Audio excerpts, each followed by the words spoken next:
Assalamualaikum warahmatullahi wabarakatuh. Perkenalkan, nama saya Ani Masrufa, mahasiswa Teknik Lingkungan Universitas Nahdlatul Ulama Sidoarjo. Di sini saya akan menjelaskan mata kuliah ekotoksikologi pada semester 5 program studi Teknik Lingkungan. Berikut pemaparan saya. Baiklah, langsung saja kita mulai mereview kajian ekotoksikologi pada semester 5 program studi Teknik Lingkungan.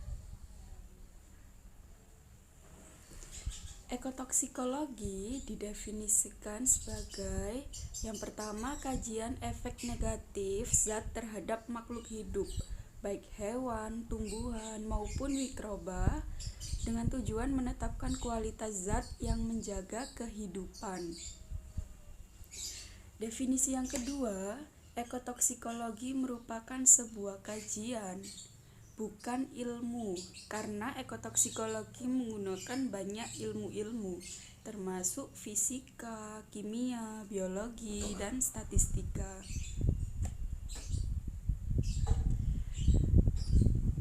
Nah, zat penyebab efek negatif disebut toksikan.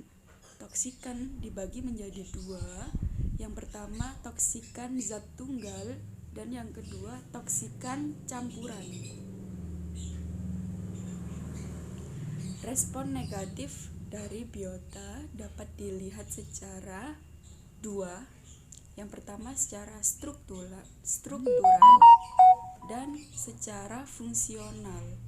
Secara struktural meliputi perubahan bentuk, warna, cacat, dan kerdil. Sedangkan secara fungsional meliputi penurunan respirasi, penurunan fotosintesis, dan mati.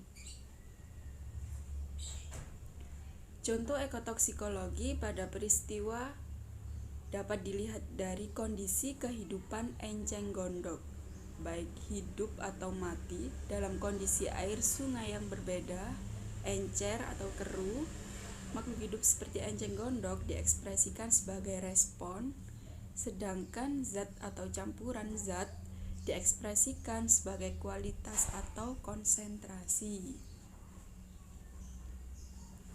Ada beberapa kerangka kajian ekotoksikologi. Yang pertama ada pengertian, yang kedua ada tinjauan praktek, yang ketiga ada tinjauan teori. Pengertian dari kerangka kajian ekotoksikologi yaitu mencakup kinetika zat dalam ekosistem dan dinamika zat dalam makhluk hidup.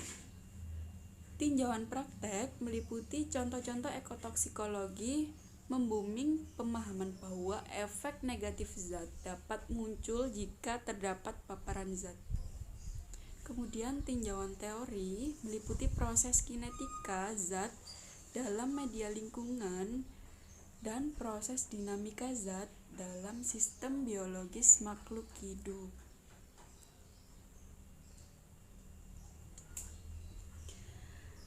Nah, ekotoksikologi spesifik biota dibagi menjadi dua. Yang pertama, biotoksikologi, dan yang kedua, fitotoksikologi.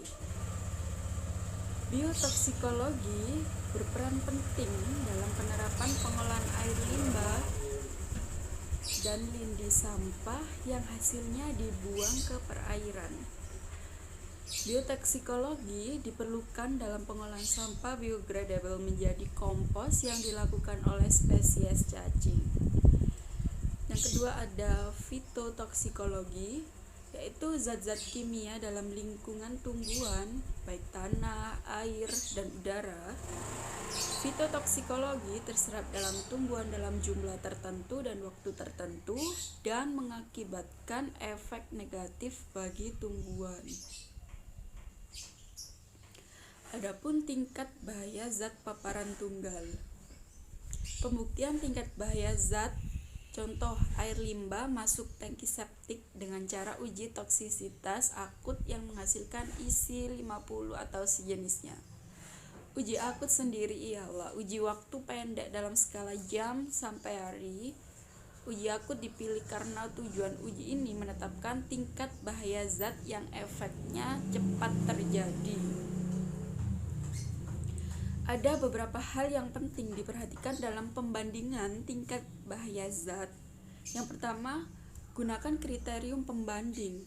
Isi 50 sejenisnya sesuai biota uji. Yang kedua, gunakan biota uji sesuai paparan zat dalam ekosistem tertentu. Yang ketiga, mikroba anaerob untuk uji air limbah dalam tangki septik. Yang keempat, gunakan waktu uji akut sesuai dengan waktu kontak zat dengan biota uji. Demikian review dari saya tentang mata kuliah ekotoksikologi pada semester 5 program studi teknik lingkungan. Semoga bermanfaat dan mohon maaf apabila ada salah kata dan perbuatan. Saya akhiri. Assalamualaikum warahmatullahi wabarakatuh.